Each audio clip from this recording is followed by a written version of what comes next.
परम पूज्य गुरुदेव श्री स्वामी रामकृष्ण दास जी महाराज की जय हो। श्री हनुमान जी महाराज की जय, श्री मोनी राम की जय, श्री माता जी की जय, श्री आचार्य महाप्रभु की जय, जय सीताराम।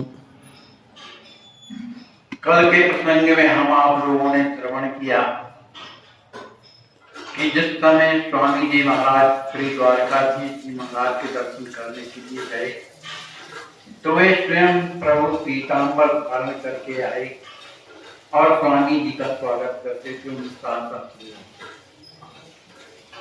जिस समय स्वामी जी विदा होकर के अपने आश्रम की ओर जाने लगे तो पीताम्बरधारी जो प्रभु थे उन्होंने एक बात कही कि आप यहाँ से दर्शन करने के बाद श्री रुक्मणी जी के अंदर, रुक्मणी जी का मंदिर जो बाहर बना हुआ है द्वारकाधीश के बाहर, वहां जरूर जाना। तो हुआ ये कि सरकार ठीक है, उनका मतलब ये था कि भाई दर्शन करो, लेकिन द्वारकाधीश प्रभु ने इसलिए कहा, उसका प्रसंग इसमें आ गया है। क्यों ऐसा कहा? तो स्वामी जी इसके बाद जहां आश्रम में रुके थे, दूसरा दिन जब सवेरा होता है तो स्नान करने के लिए जाते हैं, जहां समुद्र और नदी मिलती है, वहां पर जब जाते हैं तो उनके मन में आया कि छोड़ करवा दिया जाए। तो इस बात को दुबे जी से कहा कि भाई देखिए कोई अगर नारी हो तो छोड़ हो जाए। तभी एक नाई जो है स्वयं देख करके सरकार और दौड़ता हुआ आया और चरणों में गिर गया। गोमती स्नान कहलाता, चरणों में गिर गया। कहा प्रभु ये सेवा तो मैं करूंगा। जब सेवा तो गोविंदास जी महाराज बोले ठीक है भाई जल्दी करो, हम लोगों को जाना भी है। तो स्वामी जी के लिए विराजने के लिए आसन बना दिया, एक कंबल था उसमें स्वामी जी विराज गए। अब पुराने जमाने में वो ब्लेड वाले थोड़ा तो चलते नहीं थे, उस तरह चलते थे जिसको घेटा जाता था, फिर हाथ में उसको करके उपलब्ध बनाते थे। तो स्वामी जी की उस सुकुमारता को देख करके वो नाई जो था कंपित होने लगा और वो सोचने लगा कि इनका कैसे मैं बाल मने उतारूं। तो बार बार वो नीचे घेरता था तिल्ली में, फिर हाथ में चलाता था और फिर सोचता था कि स्वामी जी के योग कभी नहीं हुआ है, तो फिर तिल्ली में चलावे, फिर हाथ में चला। तो दुबे जी नाराज हो गए कि भाई ये तुम क्या कर रहे हो, जल्दी मने बाल बनाओ। तो उसने हाथ जोड़ करके कहा कि महाराज नाराज ना होइए, मेरा जीवन ही बाल बनाते हुए जा रहा, पर इतना जो है सुकुमार, इतने सुकुमार मैंने जैसा स्वामी जी को देखा है आज तक मैंने नहीं देखा। इसलिए मेरे हाथ कांप रहे हैं कि इनके योग्य क्या ये उस तरह है कि नहीं। तो आप नाराज न हो, मैं इनको विधि से बनाऊंगा जिससे इनके कष्ट न। अब वो बार बार धार बनाता था, फिर हाथों में रगड़ता था, फिर चेक भी करता था कि बाल कटेंगे कि नहीं, क्या कहता। आखिर उसने स्वामी जी के किसी तरह से बाल बनाए, बड़े आराम से, स्वामी जी को कोई कष्ट नहीं। फिर चरणों में गिर गया, कहा मेरा जीवन का जो नाई बनाने का जो व्यापार था आज प्रभु ने सार्थक कर दिया। जो आप जैसे संतों की मुझे सेवा मिली। स्वामी जी कुछ देना चाहते थे, कहा कि राम जी से कि इनको कुछ दे दो। वो चरणों में गिर करके बोला कि आज मुझे सब कुछ मिल गया, मुझे कोई जरूरत नहीं किसी बात की। अब बेचारा स्वामी जी को देख देख करके रोने लगा। स्वामी जी ने कुछ उपदेश दिए, उन्हें समझाया, फिर भी उसका मन नहीं मान रहा था, बार बार मुड़ मुड़ करके स्वामी जी का दर्शन कर रहा था। देखो ये प्रेम होता है, कितना कि हम तुमसे प्रेम करते हैं ये वाणी करते थोड़ी। जिसको अंतरात्मा चाहती है वो हृदय हृदय पकड़ता है, उसको हृदय ही जानता है। तो बार बार स्वामी जी के चरणों को पकड़े, उसको रोना आता था। स्वामी जी ने समझाया, सांत्वना दिया, बेचारा चला गया।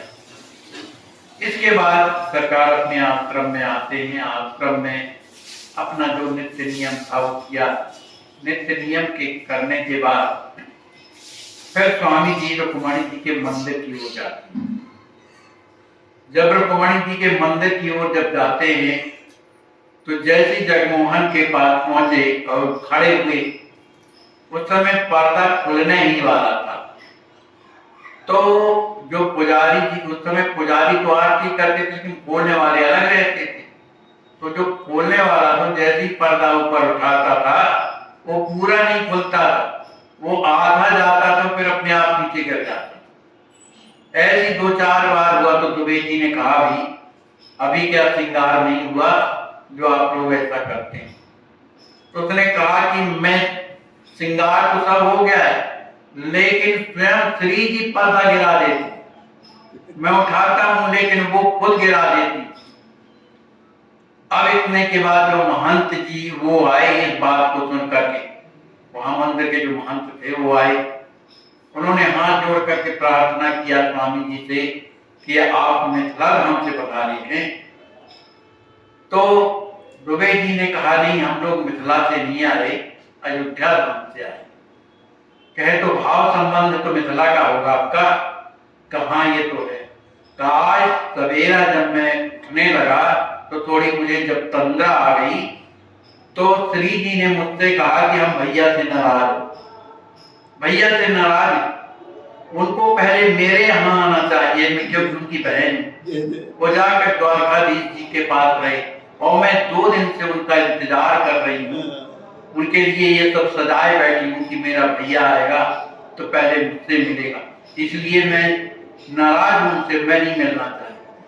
तो इस तरह का जब महंत जी ने बताया स्वामी जी को तो स्वामी जी रोने लगे, प्रार्थना करने लगे कि हाँ मुझसे गलती हो गई, मुझे आना चाहिए। जब रोने लगे तो महंत जी ने कहा अरे आप ये क्या करते हैं, आप रोएंगे तो आपकी अविदा भी रोएगी, इसलिए रोइए नहीं, आप तो जाकर के प्रार्थना करिए। तो स्वामी जी आगे बढ़े और हाथ जोड़ करके पर्दे के पास खड़े हो गए और निवेदन किया कि हाँ मुझसे गलती है, मुझे आना चाहिए आपसे मिलने, लेकिन लाडली जो अब चूक हो गई, अब क्षमा कर। इतना जब कहा तो पर्दा अपने आप उठ गया। जब उठ गया तो स्वामी जी अंदर दौड़े, अंदर चले गए गर्भगृह के अंदर और वहां जा करके अपनी बहन से मिले। बहन भी उन्हें पकड़ करके हृदय से लगा दी। अब भाई बहन का कैसा प्रेम होता है ये तो भाई बहन समझते हो, फिर तो उनका प्रेम जिसको मिले, ये संबंध जिनका पुष्ट होता है उनके जीवन में ही घटना है। केवल वाणी भर से राम जी हमारे ये है फलाने, जिससे कुछ नहीं, क्रिया उस तरह की जब प्रेम होता है अपनी आप क्रिया बनती है, कहने की जरूरत नहीं रहती। स्वामी जी अपनी बहन से बड़ी देर तक लिपटे हुए और उन्हें सांत्वना देते रहे। बहन भी अपने हृदय से भैया से मिल रही थी। जब देखा अब इनको चिंता हुई, दोनों जो साथ में थे कि अगर सरकार कुछ देर और स्थिति में रहेगी तो पता नहीं फिर बेहोश किया जाए। तो जो महंत जी थे वो गए, उन्हें पकड़ करके लाइए, कहा अब ऐसा है कि अब चले बाहर। तो पकड़ करके लाए और वहां आसन लगा दिया जगमोहन में, स्वामी जी वहां पर बैठे। फिर के बाद 3 पुजारी आते, एक तो माला लिए था, दूसरा तिलक लगाने के लिए इत्र वगैरह लिए था और तीसरा प्रसाद लिए। ये कौन सेवा करवा रहा? उन्हीं की बहन तो करवा रही है। और ये थाल स्वयं किशोरी जी ने, मानी रुक्मणी जी ने सजा के रखी थी और ये बताया था महंत जी ने कि कोई मिथिला धाम से आने वाले हैं, उनके स्वागत के लिए रखा है, मुझे आज्ञा। तो कलयुग नहीं है।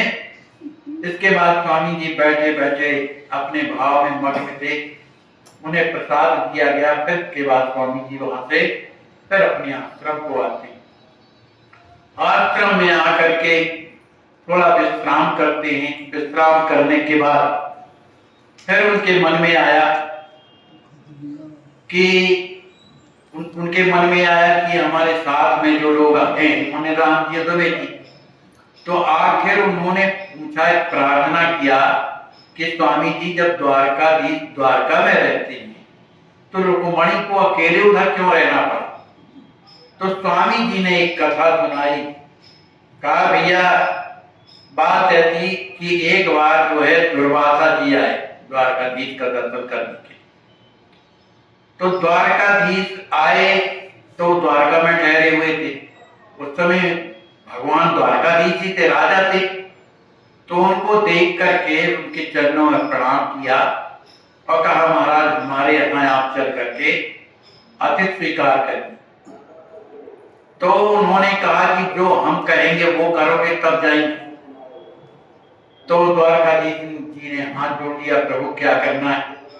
कहा तुम लोग तांगा लेकर के आओ और आप और रुक्मणी दोनों इसमें कंधा लगाओ, वो हम बैठेंगे और चल आएंगे हम। तो भैया प्रभु ही है, ठीक है, संतों का कितनी मान मर्यादा रखते हैं। गए उसमें दुर्वासा जी विराज गए। ये कथा कौन सुना रहा है? स्वामी जी अपने शिष्यों। अब उसमें दुर्वासा जी बैठ गए और जिस तरह से मान जाती है साथी बहनों, वैसे इनको भी लगावे उनको भी लगावे। इतने अब इनका हाथ थोड़ी है इतना, फिर श्री जी तो और कोमल है ना, उनको चल ये तरह से काम करने में या खींचने में कुछ मेहनत तो पड़ी, पसीना गिरने लगा। और उन्होंने सारे से कहा कि आपको प्यास लग गया। तो अब चूंकि बैल उसमें रथ में जुटे हैं दोनों, तो द्वारकाधीश ने क्या किया कि अपना चरण बड़ी वेग से और मन जैसे इतना वजनदार बना करके और पृथ्वी को दाबी। तो वहां से 5 धारा निकली और 5 धाराओं में एक धारा माने श्री जी के मुख में गई। तो उन्होंने जल पी लिया। जब जल पी लिया तो इतनी में नाराज हो गई दुर्वासा जी कि बोल अरे चलते फिरते भी जल पिया जाता है।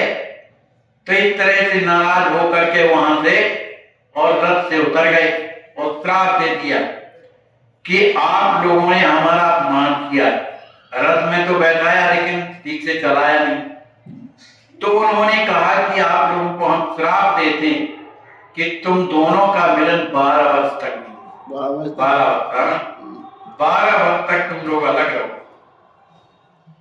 अब इस कारण से अब चूंकि श्राप मिला है तो रुक्मणी जी एक उपवन में जाकर के और ऐसे ही रहने लगे। इस बात का पता जब उनके पिताजी माने रुक्मणी जी के जो पिताजी थे उनको जब पता लगा तो उन्होंने वहां आकर के सुंदर महल बनवा दिया कि बेटी यहां आराम से रहे।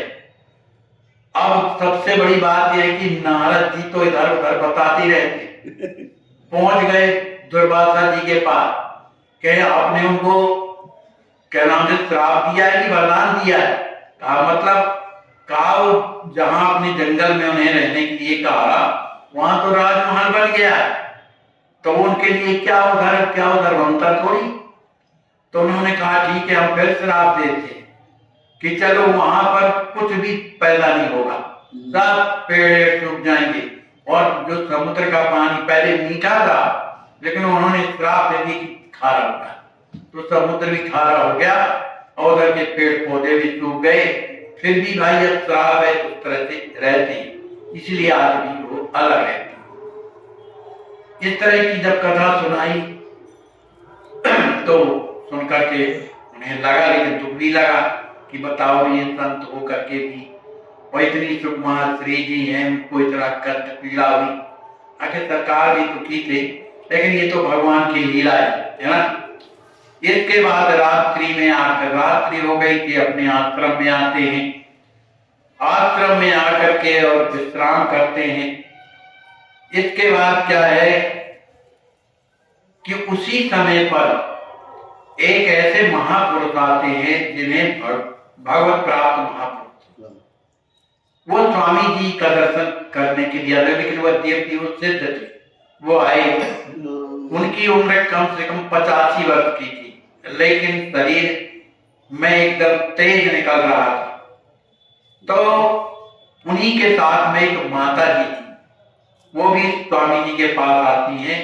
स्वामी जी चूंकि बैठे हुए हैं तो माता जी ने स्वामी जी को एक केला दिया। तो जब दिया तो लोगों ने जो बैठे थे, राम जी और सुग्रीव ने मना कर दिया कि भाई ये केला इस तरह से नहीं पाते। स्वामी जी कहा नहीं, वो बाबा वो भगवत प्राप्त माता जी थी, तो उनके हाथ का स्वामी जी ने केला पाया। केला पाने के बाद फिर ये हुआ कि अब जाना है भेड़ द्वारका समुद्र के अंदर, उधर जाना है। तो वहां से ट्रेन के द्वारा कोई स्टेशन है, वहां जाना पड़ता है। तो स्वामी जी ने कहा कि भाई यहाँ का टिकट बनवा लो, तब वहां तक जाना, फिर वहां से समुद्र के अंदर जाना पड़ता है। लेकिन दुबे जी बोले, अरे सरकार, ये पूरा द्वारका जी का पूरा सब जगह जहां जहां द्वारका है वहां का ये पूरा स्टेशन का टिकट है हमारे पास। अब स्वामी जी कुछ ना बोले। अब जैसे ही स्टेशन से उतरे वहां पर तो टीसी पहुंच गया, कहा टिकट दिखाओ। तो उन्होंने पास दिखाया जो 3 बने थे। कहा ये तो पास है आप लोगों का जाने वाला, ये टिकट इधर का अलग लगता है, वो कहाँ है? कहा नहीं। अब वो बहस करने लगे लोग। जब बहस करने लगे तो स्वामी जी कुछ आगे निकल गए थे, मुड़ के आए, सीताराम सीताराम ऐसा जब कहा तो वो टीसी देखा स्वामी जी का, जब दर्शन किया तो उनके चरणों में प्रणाम करते आए और कहने लगा, स्वामी जी ये जो आपका ये छोरा है ना, ये बहुत बहस करता है, मुझे तो लगता है कि इसको मैं अभी जेल भेजवा दूं, लेकिन आपका दर्शन करने पर तो मेरा हृदय पता नहीं कैसा हो गया, एकदम बदल गया।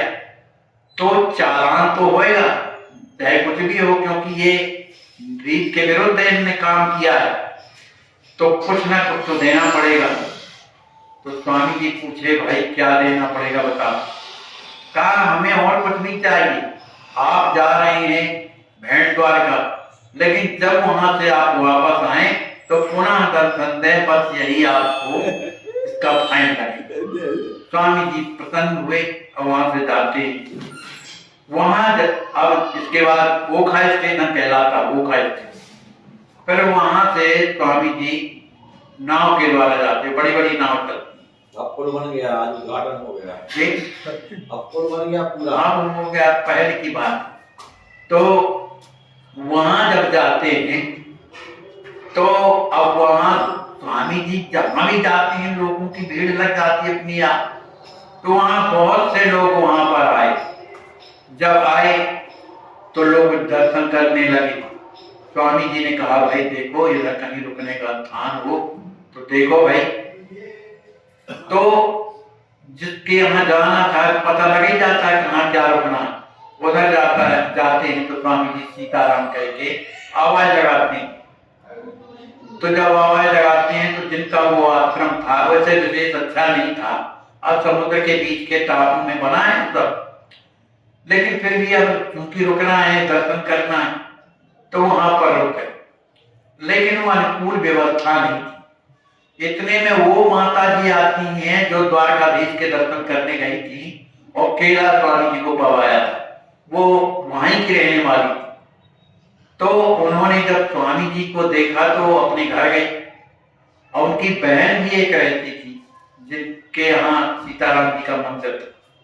वो जाकर के कहती कि चलो एक ऐसे महापुरुष आए जिनके नेत्र हमेशा बरसते रहते, ऐसे प्रेमी महापुरुष नहीं मिलते, चलो चलो।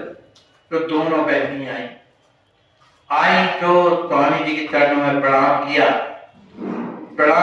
तो स्वामी जी ने कहा, भाई अब आप तो हमसे बड़ी हैं, आप भगवत कृपा की जो है साक्षात मूर्ति हैं, भगवान कृपा किए हैं आपके ऊपर, हमको तो आप आशीर्वाद दीजिए, इस तरह से पैर ना पड़े। स्वामी जी ने उनके हाथों को पकड़ लिया और अपने सिर में रख लिया। अपने सिर में रख करके स्वामी जी एक दूसरे से प्रेम से बोले। और उनकी जो बहन थी उसने कहा, स्वामी जी हमारे यहाँ आप चलिए, हमारे यहाँ मंदिर है किसका? सीताराम जी महाराज का, तो आप वहां पधारे। सीताराम जी का मंदिर सुन करके स्वामी जी बड़े प्रसन्न होते और प्रसन्न हुए और वहां से आए तो मंदिर था, सीताराम जी विराजे थे। स्वामी जी जाकर के मंदिर के अंदर श्री सीताराम जी का जब दर्शन करते हैं, अब उनकी तो स्थिति ही बदल जाती है भाई, प्रेमाश्रु बहने लगे।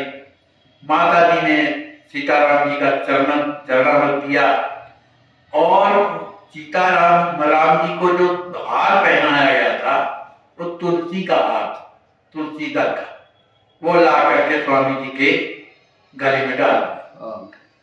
देखे मंदिर जाए सब पुनः आज सरकार, पाए चरणामृत सहित चंदन तुलसी हार। इसके बाद माता जी ने उन्हें सुंदर पदार्थ वगैरह जो भोग भगवान का था वो दिया, तो दिया थोड़ा थोड़ा मिला।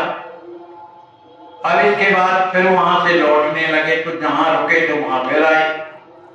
तो राम जी कहते हैं, जो राम जी बाहर स्वामी जी के साथ में हैं, कहे देखो उतने दूर तक तो गए और किसी तरह से अपने भगवान जी मिले, लेकिन उन्होंने प्रसाद भी क्या दिया थोड़ा, अरे भूख लगी थी कुछ ज्यादा मिलता। तो जो जुबे जी थे उन्होंने कहा अरे भाई इनको मालूम है जिनके पास कुछ नहीं है, क्योंकि वो रण छोड़ के भगे थे ना, इसलिए रण छोड़ भगवान कहलाते, इनके पास क्या हो सकता है, कहां से दे। किसी तरह चर्चा चलने लगी। अब इसके बाद स्वामी जी द्वारकानाथ जी का दर्शन करने आते हैं, उनका दर्शन करके बड़े प्रसन्न होते हैं। इसके बाद एक और आते हैं महापुरुष, वे महापुरुष आकर के प्रणाम करते हैं। प्रणाम करने के बाद जब परिचय होता है तो स्वामी जी महाराज बड़े प्रसन्न होते, वे भी भगवत प्राप्त महापुरुष थे। उनका दर्शन करने के बाद फिर स्वामी जी महाराज रमणक नाम के द्वीप को जाते हैं, रमणक द्वीप, वहां जाते हैं। फिर रमणक द्वीप के बाद फिर द्वारकाधीश का पुनः दर्शन करते हैं और वहां से प्रणाम करते हुए फिर से ओखा स्टेशन आ जाते हैं, जहां से इधर आना पड़ता है द्वारकापुरी को। फिर इसके बाद जब पुनः लौट करके आते हैं तो जिस टीसी ने ये कहा था कि पुनः दर्शन,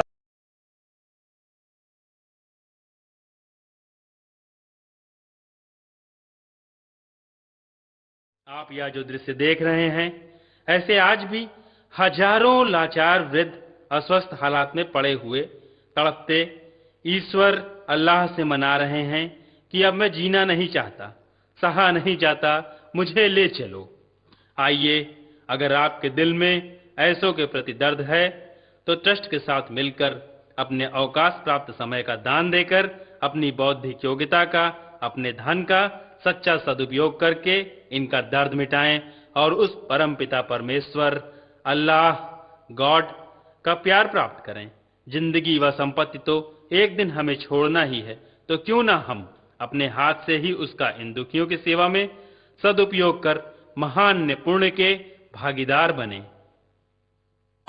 वैष्णव जन तो तेने कही जे पीड़ पराई जाने रे, वैष्णव जन तो।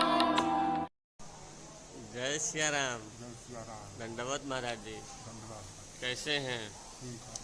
ठीक हैं। कितने बजे आप आज लखनऊ आ गए हैं? 12 बजे आ गए हैं। जांचें कुछ हुई हैं आपकी? जांच हुई हैं? कोई दिक्कत तो नहीं है आपको? खाने पीने की व्यवस्था कैसी है? ठीक है। चलिए, आपका इलाज चल रहा है, बाद लखनऊ आज आ गए हैं, अब आपका ऑपरेशन होना है जी।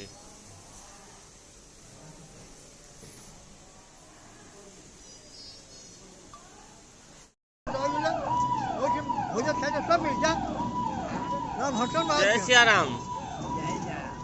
ये कह रहे थे कि ये कब से टूटा, कब दिक्कत हुई, कब गिरे थे आप? कब गिरे हैं आप? दिवाली के दिन। दिवाली के दिन? अच्छा। चल लेटे को नहीं चल पाते हैं, हाँ? उठते नहीं उठ पाते हैं, नहीं उठ नहीं पाते हैं। नहीं अच्छा आप इतना बढ़िया चल जा